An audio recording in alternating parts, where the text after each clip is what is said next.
Abrimos nuevo bloque aquí en Dimensión Salud y está con nosotros el doctor Lenin de Janón Quevedo, que es doctor, médico, docente e investigador del Instituto de Bioética de la UCA, lo tenemos aquí en el piso, y también está en línea la doctora Natalia Torres Santomé, que es abogada, doctora en Derecho, fue expositora en la Cámara de Diputados a favor de la legalización del aborto, y también se encuentra en línea la señora Amalia Granata, que ella ya ha comentado y ha militado en contra de la legalización del aborto. Justamente este programa viene a generar también una impronta, un debate sobre este tema que al final, ayer que fue la votación en el Senado, no se correspondió, no se llegó a la votación que tanto esperaban aquellos que estaban a favor del aborto, sino que fueron 38 votos en contra y 31 a favor de la legalización.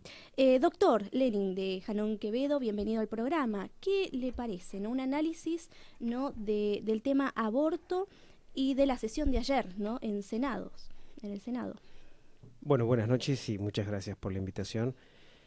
Me parece que lo que sucedió ayer ya un poco se conocía que iba a pasar. Diríamos, muchos de los senadores habían ido poco a poco expresando cuál era su posición con respecto al proyecto de ley, que a mí me gustaría más hacer énfasis en cuanto a ese proyecto de ley, porque eso fue lo que en sí se votó, a ese proyecto que venía ya con una media sanción de la Cámara de Diputados, ¿no? Sí. Entonces, en algún momento yo había hecho una reflexión, un artículo mío se publicó también en Infobae, cómo a mi manera de ver ese proyecto ponían en bastante riesgo la salud de las mujeres, especialmente en el ámbito de la esfera pública, es Ujú. decir, yo como médico de un hospital público, eh, conociendo cómo esto se iba a poder desarrollar, planteaba ciertas cosas que me parecían que el proyecto ponía en riesgo, ¿no? Eh, Porque estaba basado en una idea de la necesidad del cambio del estado legal del aborto, de esta condición de legalidad, en función de cifras que habían sido objetadas por su robustez científica y que ciertas condiciones, ciertos artículos generaban una gran controversia, ¿no? Así que me parece que la votación de ayer tuvo que ver con este proyecto que venía de diputados, o sea, más allá del tema de que siempre el aborto es un debate que por lo general está incluso presente en los países en donde han resuelto este tema con alguna ley, ¿no? Claro, sí, sí, sí, totalmente. Natalia Torres Santomé está en línea, es abogada, doctora en Derecho, expositora en la Cámara de Diputados, como habíamos dicho, a favor de la legalización. ¿Qué te pareció la votación en el Senado de la Nación ayer a la noche? Hola Noelia, bueno, también agradecerles esta invitación a participar. Buenas noches para todos. Y bueno, me pareció que fue bastante representativa de lo que son en este momento las ideas, la mirada de un cambio de época, eh, lo que significan los derechos humanos, hasta Ujú. dónde hay en este momento una real idea de lo que dicen los tratados internacionales que Argentina se comprometió, que de hecho incluso incorporó a su constitución en el año 94. Cuando estuvimos exponiendo en la Cámara fuimos muchos profesionales, muchas personas que también exponían desde sus vivencias, pero muchos profesionales fuimos a exponer qué era lo que realmente Argentina se había comprometido. Y sin embargo, en el eh, Senado ayer no se vio este conocimiento plasmado, el conocimiento desde el derecho, desde la medicina, desde la sociología, desde todo lo que representa para una persona tener que Ujú. llevar adelante un, un proceso físico, psicológico. Esto tiene mucho fundamento atrás y mucho rigor científico. No pareció que fuera lo que se representó mayoritariamente en el Senado. Ujú. Sí que se veía también lo que tenía que ver con la vivencia personal o con las creencias, pero no me pareció que fuera un debate que estuviera a la altura de los fundamentos científicos y rigurosos que se fueron plasmando en este último tiempo. Claro. Doctor, ¿usted opina lo mismo al respecto? ¿Cree que el debate que se llevó adelante en el Senado fue con altura o fue con algún chiquitaje o también dejando de lado ciertos aspectos médicos que se podrían haber implementado? Bueno, el debate fue largo, ¿no? O sea, estamos Sí. debatiendo desde marzo y eso implica que tenemos ya unos cuantos meses. Y me parece que ha habido de todo, ha habido momentos en donde el debate se ha llevado a la altura, se ha hecho un debate maduro, en donde se han expuesto diferentes posicionamientos. Yo, si bien no estoy de acuerdo con que el aborto sea la forma de resolver los problemas, concretamente me refiero a la mortalidad materna. Respeto mucho a quienes plantean desde el derecho y he escuchado diferentes argumentaciones. He compartido con algunos abogados que están a favor, de pronto mesas redondas, y bueno, conozco lo que plantean y cómo consideran que el aborto digamos, se inscribe dentro de esos derechos que están incluso contemplados en la Constitución. Pero bueno, yo lo que quiero sí, esto ya como médico, como una persona que hace bioética, plantear que el aborto en la Argentina, más allá del tema del derecho, fundamentalmente se planteó como una medida para reducir la mortalidad materna, ¿sí?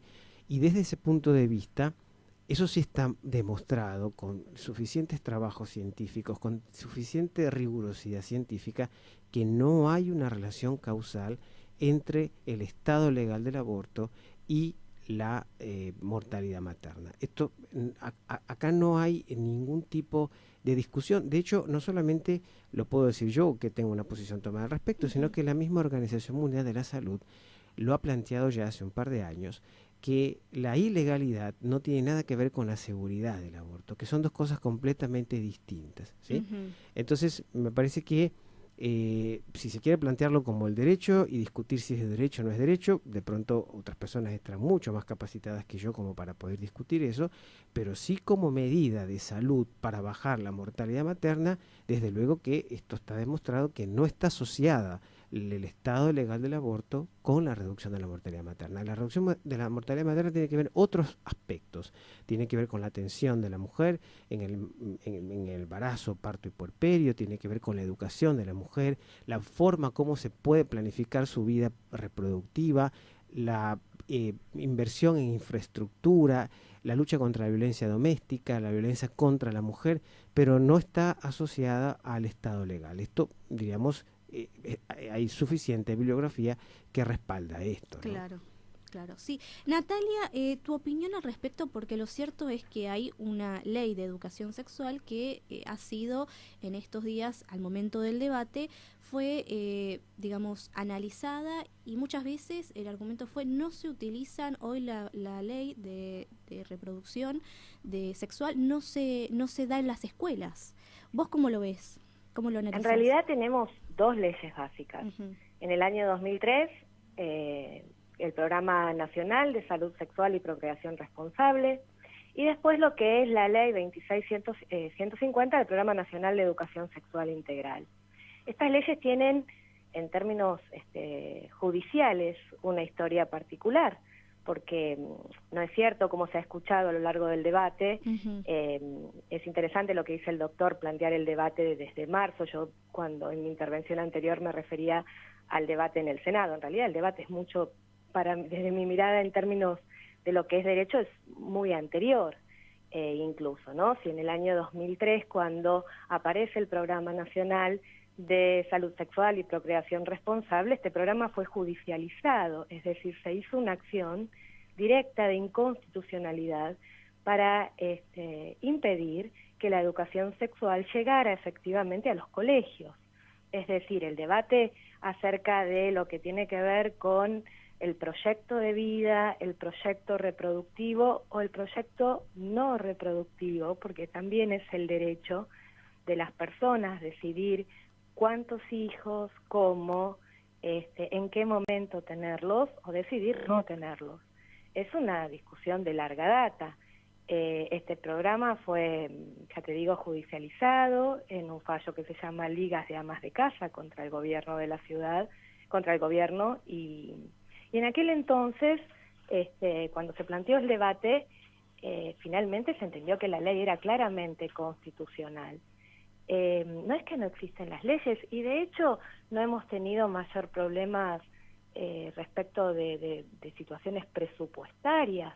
Hasta hace algunos años el tema de la entrega de medidas anticonceptivas era incluso no solo de acceso libre, sino que determinadas drogas, o bueno, el doctor lo sabrá mejor que yo, estaban incluso en lo que tenía que ver con un programa de precios cuidados. Había una idea de poder efectivizar estos programas. No es que no existen, existen. Argentina siempre ha sido una pionera en la ampliación de derechos y en el reconocimiento de derechos individuales. Sí, tal vez que lo que ha traído este debate a la luz es justamente que los debates que había que hacer respecto a la educación sexual o cómo llevar adelante estos programas en su momento fueron negados para hacerse públicamente, socialmente, culturalmente. La ley, de todos modos, avanza y así pudieron darse muchos pasos en Argentina respecto de no solo lo que tiene que ver con derechos reproductivos, sino también con el ejercicio de una sexualidad plena, sana y cuidada, pero para todas las personas además, ¿no? Que esto tiene que ser, no puede tener que ver con la posibilidad económica de acceder, sino que el programa es un programa que tiene que ver a nivel nacional. Sí. Justamente, Natalia, tocaste un tema que me parece interesante que ambos, desde el lado del área médica y también del área jurídica, puedan debatir, que es el presupuesto.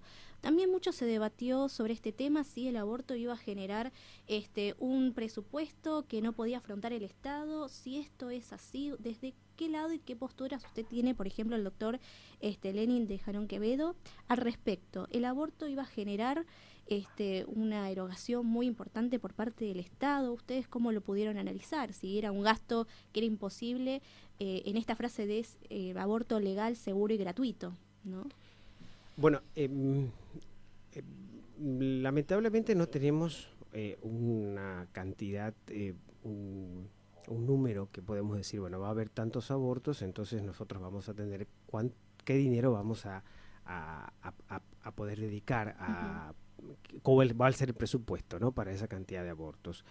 Desde ese punto de vista es medio complicado, pero todos, o sea, acá hablamos de estimaciones ya, no estamos hablando de ningún tipo de medición, sino una estimación que es una aproximación a lo que se puede gastar en este caso.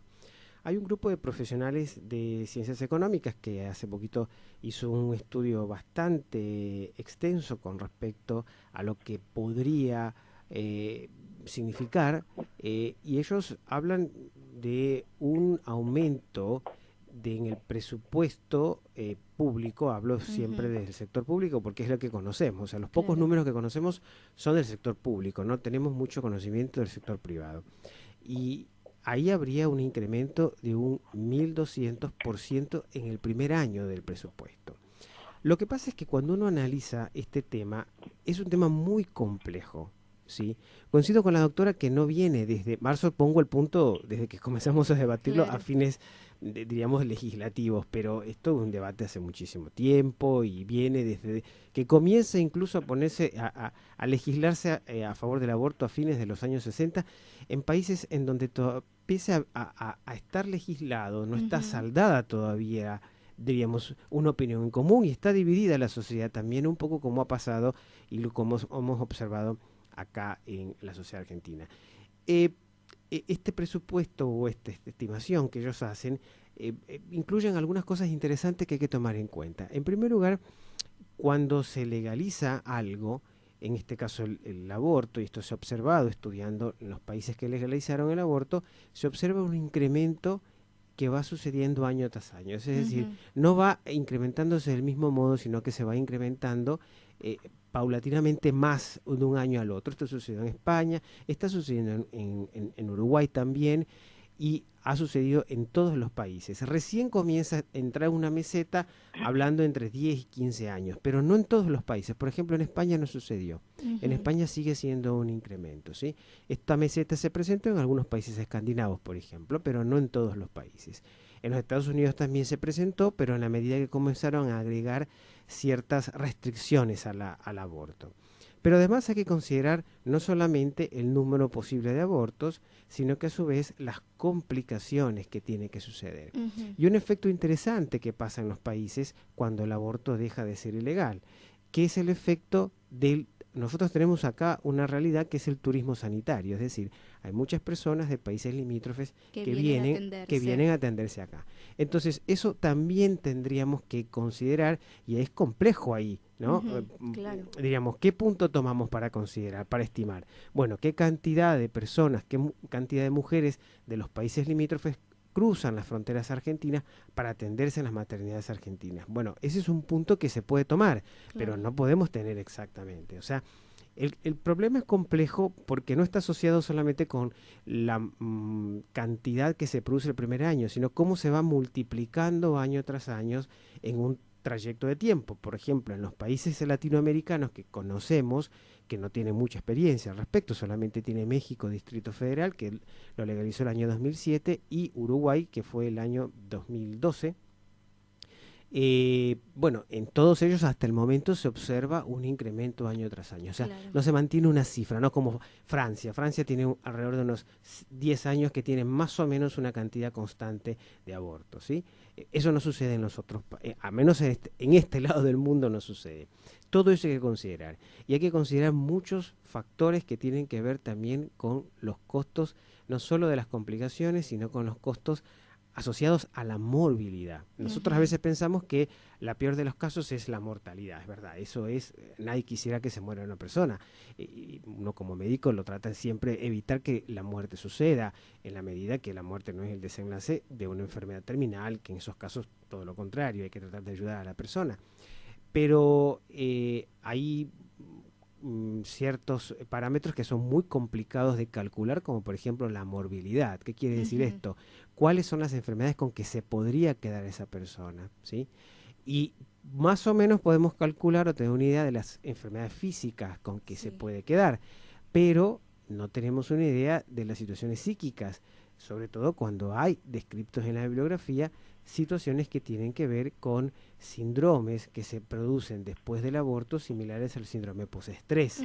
Se ha discutido mucho si hay el síndrome posaborto o no. Bueno, eso tampoco quiero entrar en detalles porque además no soy psiquiatra, unos dicen que sí, otros dicen que no, pero bueno, a veces los psiquiatras son como ese aspecto como los juristas y los abogados que dicen, bueno, una parte de la biblioteca dice una cosa y la otra parte dice otra, y es entendible que sí sea porque cuando son ciertas parámetros poco objetivos, a veces no es fácil poder establecer una línea, pero también hay que considerar que eso sucede. Entonces, ¿cuánto costaría el cuidado de esa persona para poder ayudar a que pueda hacer frente a esa morbilidad asociada a enfermedades que se pueden agregar como consecuencia del aborto, ¿no? Entonces, por eso el problema no es tan sencillo. Ojo, me parece que como venía, la velocidad con que venían los acontecimientos, creo que podríamos cometer errores bastante serios. Me parece que el que hoy podamos pararnos un poquito y poder conversar, poder dialogar, si bien siempre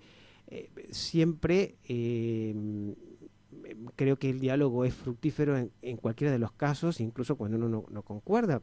Todo lo contrario, eso nos hace más democráticos, ¿no? Claro. El no poder concordar en algo, pero poder dialogar y poder encontrar, porque yo siempre digo que los dos tenemos razón. Los dos tenemos parte de la razón. O sea, no hay uno que tiene la verdad absoluta frente a algo. Entonces tenemos que buscar los caminos. Es probable que las personas que estén a favor del aborto no quieran que se muera una mujer, y yo como médico tampoco quiero. Entonces, bueno, ¿cómo vamos a hacer para evitar que se muera? Claro. Probablemente habrá cosas que no tengamos, que no coincidamos, pero bueno, ¿cómo podemos coincidir desde esas, de las contrariedades, ¿no? Claro. Nati, para vos, ¿qué opinas al respecto sobre el presupuesto, no? Sí. Bueno, no, en realidad, cuando hablamos de derechos humanos, no hablamos de presupuesto. Un derecho humano nunca puede estar ligado, el reconocimiento de un derecho humano, a un tema presupuestario. Cuando se hacen los tratados internacionales, cuando nuestra propia Constitución establece en sus artículos los derechos fundamentales, nunca van ligados a un presupuesto. Eventualmente lo que hay que buscar es la partida que efectivamente, valga la redundancia, haga efectivo ese derecho, pero el reconocimiento del derecho nunca puede estar puesto en términos de presupuesto. Mal podría uno decir que la gente no tiene derecho a un abogado frente a un proceso porque el Estado no puede pagar defensores oficiales, por ejemplo. En realidad, el derecho humano es el reconocimiento de un derecho que te corresponde por ser persona. En este caso, el derecho al proyecto de vida y a la salud sexual y reproductiva de las personas gestantes. Un derecho que, insisto, está reconocido por nuestro propio país en los tratados incorporados en el 94 y en la propia Constitución. Claro. Más allá de eso, desde el año 1921, nosotros tenemos las situaciones que tienen que ver con el aborto que se llama con causales o por sistema de indicaciones, que implica que en determinadas circunstancias específicas, en nuestro ordenamiento es la violación o es una causal de salud para la madre, el aborto es permitido. Esto nunca ha estado, no se ha ni considerado inconstitucional ni ha generado un problema de presupuesto. ¿Cuál es el problema básico y por qué hacemos este debate si lo tenemos desde el año 1921? Bueno, justamente porque se ha impedido muchas veces el acceso a ese derecho. En realidad, nosotros tenemos el derecho a acceder a la interrupción del embarazo desde nuestro Código Penal original. Por otra parte, pasar la discusión a un ámbito de presupuesto es correr el eje de discusión. Por ejemplo, qué es lo que ocurre con la situación de las personas extranjeras que vengan a tratarse. Bueno, esto tiene que ver, entiendo yo, con un modelo de país.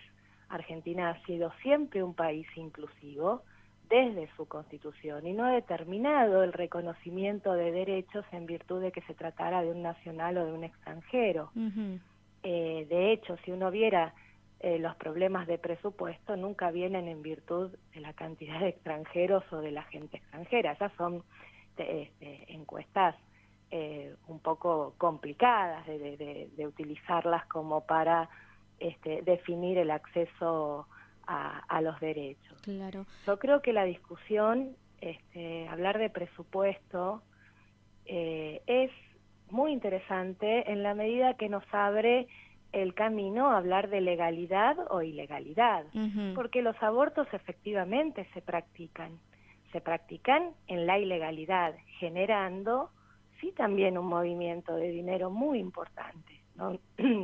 No es que no estamos hablando, y también se genera dentro de lo que es el sistema de salud el tener que afrontar consecuencias muy costosas en términos económicos y mucho más costosa en términos de personas, cuando el sistema de salud aborda consecuencias de abortos clandestinos. Pero nadie le pregunta a una persona que llega al sistema de salud si, por ejemplo, tiene cáncer de pulmón por haber fumado. No le dice, bueno, a usted no lo voy a tratar. Dice, bueno, por supuesto, el sistema de salud tiene que estar para abordar los problemas de salud de las personas que viven en Argentina. Claro. Pasar la discusión de lo que es una obligación del Estado respecto del sistema de salud, y si quisiéramos ponerlo en términos de presupuesto propiamente dicho, y probablemente habría que hacer cuentas, saber hasta dónde la clandestinidad y la ilegalidad no terminan resultándole más onerosas al Estado y muy convenientes al sistema clandestino. Claro. Otro de los temas también que se tocaron en este debate, tanto en Cámara de Diputados como en Senadores, fue la objeción de conciencia. Ya hubo manifestación de varias clínicas privadas que se han manifestado en contra del aborto, de realizar un aborto, si viene una mujer embarazada a solicitarlo. ¿Qué opinan al respecto, doctor, con la objeción de conciencia, no? Bueno, un poquito retomo algo que había dicho la doctora, era en cuanto al sistema de salud. Yo como parte del sistema de salud tengo que decir que el sistema de salud necesita recursos para poder cuidar de la salud de los ciudadanos. O sea, los recursos son necesarios porque la salud, las prácticas de salud son prácticas que requieren un recurso determinado. Y ese recurso hay que buscarlo de dónde sale, ¿sí? Claro. Y los recursos en salud por lo general siempre son limitados y costosos. No son ilimitados y no son, por lo general baratos no son. Sí. Ahora, en cuanto a la situación clandestina, yo coincido con la doctora que puede generar un gran negocio, es verdad, pero ahí también me parece que se corre un poquito el Estado en cuanto a no calcular lo clandestino. Yo pregunto, ¿el Estado no calcula cuánto pierde en contrabando? Calcula. Ujú. ¿El Estado no calcula cuánto pierde en el juego clandestino? Calcula. ¿El Estado no calcula cuánto es el negocio del narcotráfico? También calcula. Y son situaciones ilegales. No quiero comparar esto con el aborto, pero lo que estoy diciendo es que también ahí un poco tiene que estar presente para poder hacer esos cálculos, incluso desde la clandestinidad, que son estimaciones, que son aproximaciones, Ujú. pero sí es necesario que también calcule porque se requieren recursos. O sea, el derecho a la salud implica que se debe de permitir a la persona que tenga acceso a los cuidados de salud. Pero no se puede, una persona, nadie puede reclamar ser saludable, Claro. porque eso excede a lo que el derecho reconoce. Eso es una condición que no tiene nada que ver con lo que con lo que es el derecho. Sí, el acceso al cuidado, eso sí, y para cuidarse necesitan recursos. No se puede cuidar sin recursos. Claro. En cuanto a la objeción de conciencia, bueno, el proyecto plantea objeción de conciencia individual, Ujú. no institucional, pero era un poco ahí raro, ¿no? Porque realmente objeción de conciencia institucional, bueno, pero las instituciones los hacen los seres humanos, los Ujú. profesionales, los no profesionales. O sea, ¿qué pasa si todos se ponen de acuerdo con algo? No para, de pronto para ciudades como Buenos Aires o el conurbano, donde son grandes, pero en ciudades chicas del interior, donde son pocos profesionales y todos tienen una posición, bueno, que ¿cómo va a ser? O sea, hay un conflicto que tiene que ser resuelto y debe de ser resuelto en la medida que algún momento se apruebe una ley que permita el aborto, porque yo creo que tarde o temprano se va a aprobar esto, Claro. ¿no? Pero bueno, ahí hay que ver cómo se resuelve. Esta ley en particular era una ley que no permitía la objeción de conciencia institucional, entendiendo de que eso era una especie de obstáculo para la realización del aborto.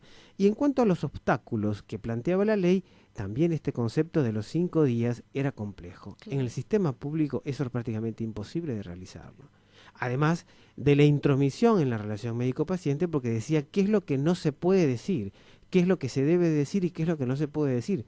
Bueno, me parece que esa relación le corresponde a la persona tiene que definir quién puede meterse en esa relación, porque lo que cuenta al profesional de la salud forma parte de ese secreto médico y me parece que debe de ser resguardado. No debe ser, la ley incluso lo plantea que tiene que ser resguardado. Y otro punto, que la velocidad con que se desarrollaban las cosas o que Ujú. pedía que se desarrollaran las cosas, no solamente no hacía posible, sino que a su vez generaba riesgos, porque una persona cuando recibe una atención en salud tiene que saber qué es lo que se va a hacer, qué es lo que no se va a hacer, cuál es el resultado, cuál es la complicación esperada y qué pasaría si no se hace esa práctica. Ujú. Todas esas cosas forman parte de la conversación, que es un proceso que se va estableciendo. Todos hemos ido al médico y todos sabemos que lo mejor es que el médico atienda de esa manera. No quiere decir que no haya médicos que no atiendan así. Claro. Hay médicos que también entienden que es un trámite y que no le da mucha importancia a la relación médico-paciente. No creo que esa es la mejor forma de la atención. Hay que esperar los tiempos y no hay que apresurarlos, ¿no? Ujú. Y me parece que acá quienes estaban más en riesgo son las personas más vulnerables, aquellas que se acercan poco al sistema de salud y conocen poco su estado de salud. Claro. Doctora Natalia Torres Santomé, ¿qué le representa, no, la objeción de conciencia?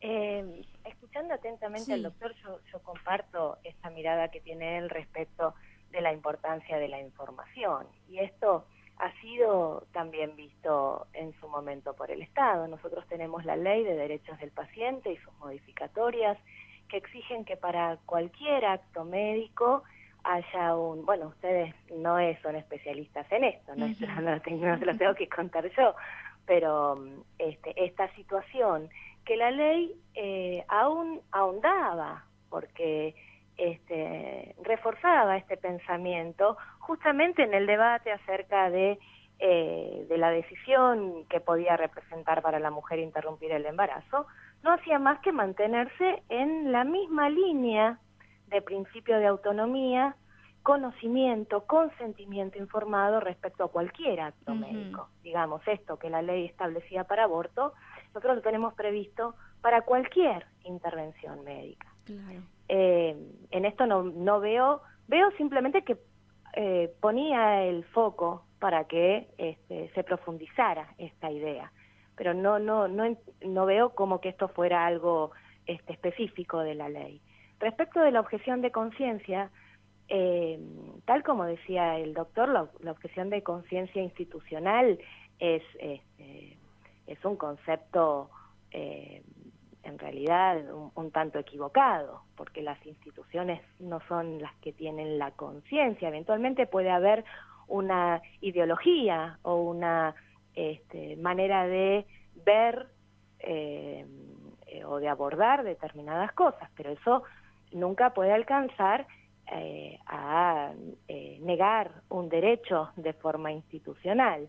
La objeción de conciencia yo entiendo que es individual y que, por supuesto, como en cualquier otra circunstancia, puede haber un abuso del derecho, pero la ley no va a estar, la ley no regula desde el caso pervertido o del caso de abuso, ¿no? En ese caso hay otras herramientas de la ley para operar. Claro. Sí que entiendo que también es parte del principio de efectividad que el Estado se ha comprometido a lo largo de todas las firmas de sus tratados y de sus compromisos internacionales a determinar que en los lugares donde hubiera una objeción de conciencia unánime se proporcionara la posibilidad de que un profesional externo viniera a realizar la práctica. Claro. Lo importante es que haya profesionales en el Estado para realizarla, pero por supuesto yo no veo que el proyecto obligara a nadie a hacer lo que no quisiera, ni a los médicos que presentaban una objeción de conciencia real, sincera, y por eso había un registro, ni a las personas que decidían someterse a esta práctica. El proyecto no era un proyecto que obligara en términos personales. Es un proyecto que reconoce un derecho, amplía un derecho, lo amplía en los términos respecto del artículo 86 del Código Penal, lo amplía, no afecta en términos de decisiones personales, al contrario, amplía las decisiones personales y permitía espacio de convicción propia, muy respetable, pero que el derecho tenía que proporcionar una herramienta frente a eso. Claro, sí. Doctor, ¿le quería contestar? No, yo coincido en algunas cosas que dice la doctora. Lo que pasa es que, insisto, trabajar en 5 días y poder garantizar el derecho de una persona. A ver, pongamos una cuestión muy concreta. Sí. Hay ciertas situaciones en las cuales está contraindicado el aborto, directamente es contraindicado, no se lo puede hacer, porque el aborto medicamentoso, que es lo que estamos hablando acá, es ir a producir una hemorragia. Eso es el aborto medicamentoso. Entonces, no se puede producir una hemorragia en determinadas situaciones, ¿sí? En determinadas enfermedades hematológicas, hepáticas, renales, insuficiencia suprarrenal, una serie de cosas. Ahora, ¿qué pasa? Yo necesito más tiempo para poder saber y tener seguro que esta persona, que esta mujer no tiene esa enfermedad. Entonces, cuando ponen un plazo de estas características, ¿quién corre el riesgo? La persona que se conoce poco, y acá estamos hablando de poblaciones vulnerables, que son las que menos acuden al sistema de salud, las poblaciones rurales, las poblaciones que viven por debajo de la línea de pobreza, que se conocen muy poco, ¿sí? Claro. Son personas que tienen 30% más de enfermedades crónicas. Estas personas, las personas de menos ingresos, estas son encuestas hechas por el mismo Ministerio de Salud, son individuos que acuden 3 veces menos al médico, 6 veces menos al dentista. No existe prácticamente el dentista, el odontólogo no existe para estas personas. Entonces, estos individuos que se conocen menos o que tienen una salud más deteriorada por las condiciones de vida que tienen, son las que cuando llegan al sistema de salud uno trata de aprovecharlos e incluirlos para poder conocer lo que más se puede de cómo está su estado de salud, ¿sí? Ahora, si nosotros estamos corriendo y no se le permite al profesional de la salud que vea todas las condiciones que tiene este individuo como para poder enfrentar una situación que en este caso es una generación de una hemorragia, bueno, están corriendo en riesgo, Claro. ¿sí? Así que a mí me llamó mucho la atención incluso el tiempo, ¿no? Porque este tiempo, incluso por derecho comparado, en las otras leyes no había como tal. O sea, 5 días desde el momento de el pedido hasta que se cumpliera dentro del plazo de los 5 días, bueno, a mí me llamó mucho la atención esto y creo que ha llamado a algunas personas la atención, al menos a los profesionales de la salud, eso nos ha llamado la atención. Sí.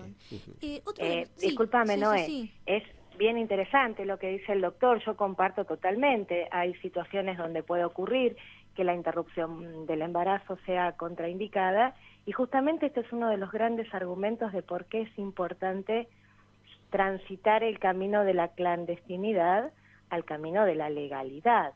El plazo de 5 días, que eventualmente lo que había que discutir era en particular, porque esta discusión en el Senado hubiera podido darse en términos de ampliar plazos o poner excepciones, por supuesto que podía hacerse, el problema es que se negó directamente todo. Nosotros vamos a seguir durante un año más, por lo menos, con mujeres que, por ejemplo, acceder a una interrupción del embarazo directamente, un médico podría haberle explicado en un centro donde estuviera atendida y con sus derechos resguardados que estaba contraindicado. Sin embargo, elegimos directamente cerrar los ojos frente a esto, cuando por ahí sí hubiera sido interesante no discutir si el derecho está o no está, porque este es la creencia personal. La creencia personal es absolutamente respetable, pero lo que hacemos es condenar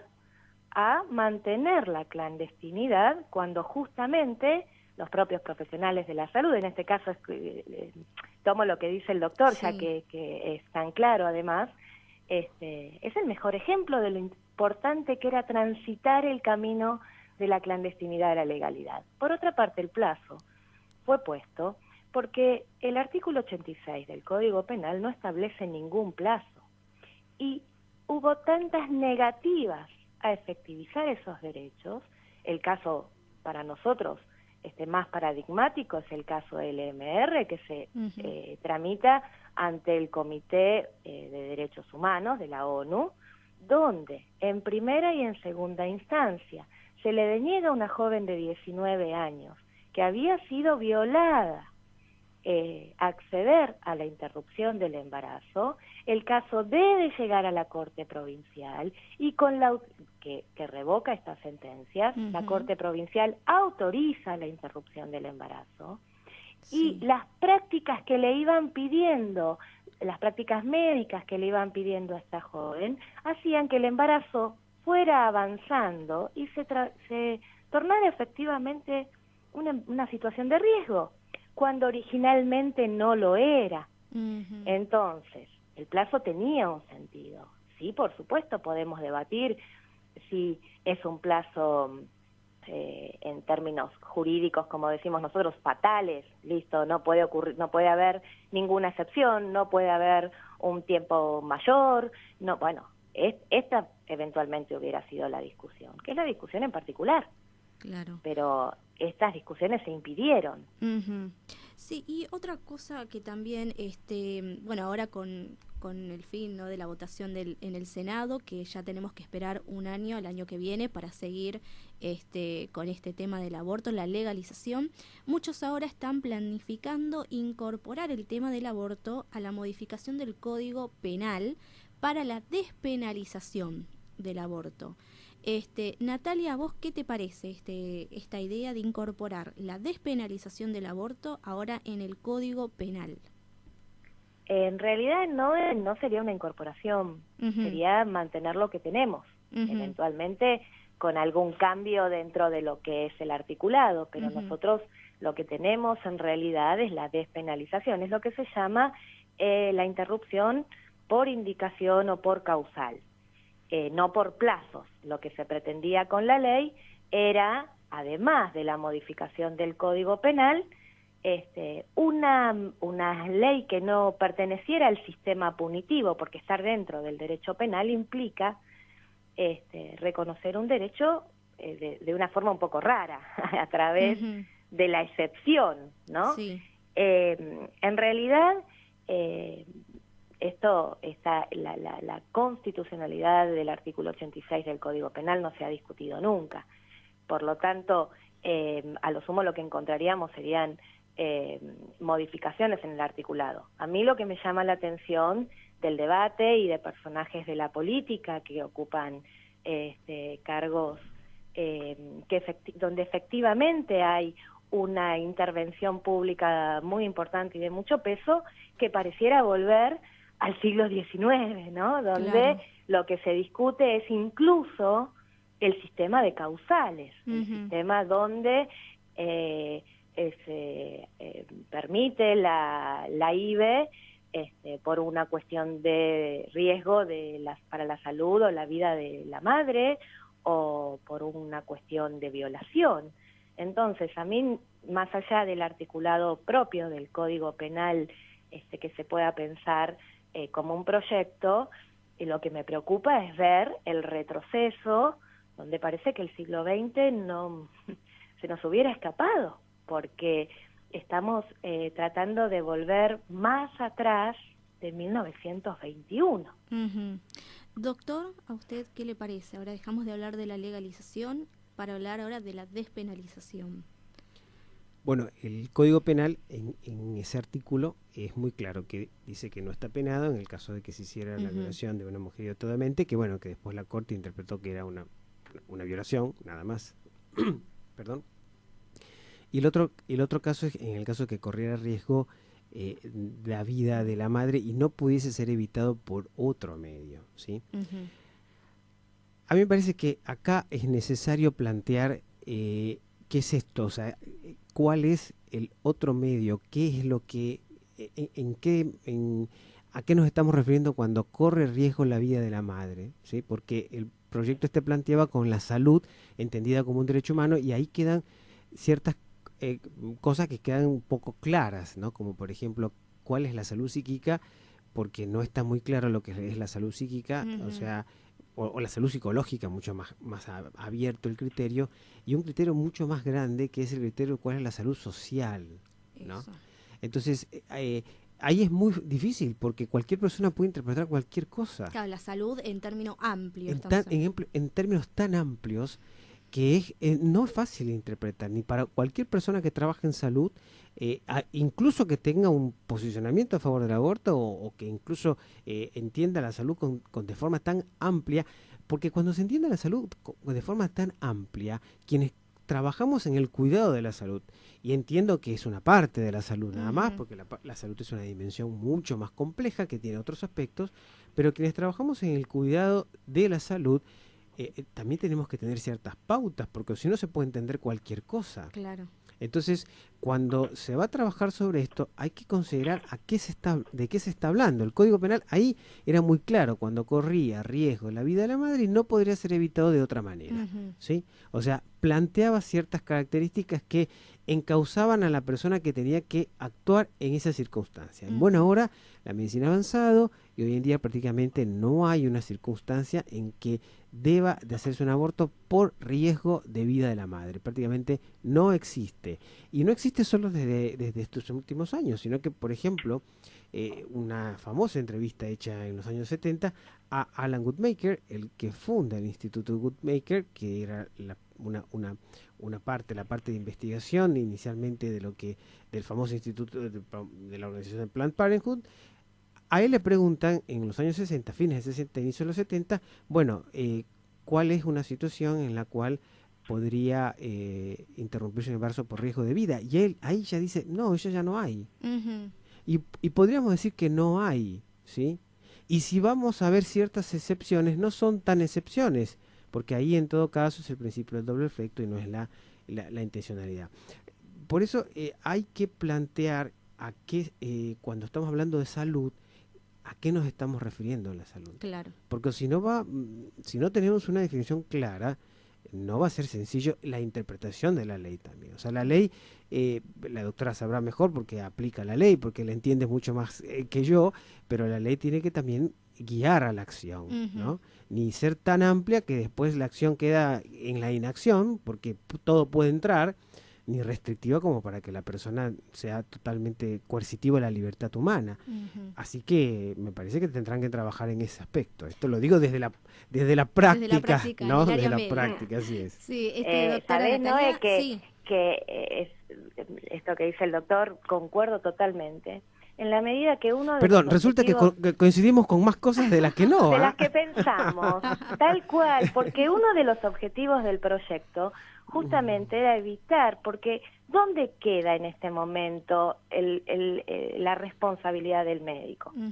Si el artículo 86 no habla solamente de la vida, sino habla de la salud y la vida, y no dice un riesgo para la salud, un riesgo máximo, es un riesgo para la salud o la vida, o la vida. Sí. Entonces, claro, qué lugar complejo el de los médicos.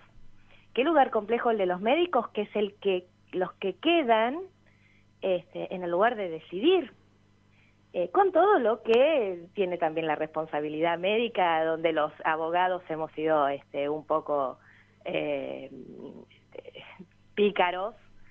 Y entonces, el proyecto justamente trataba de evitar esto.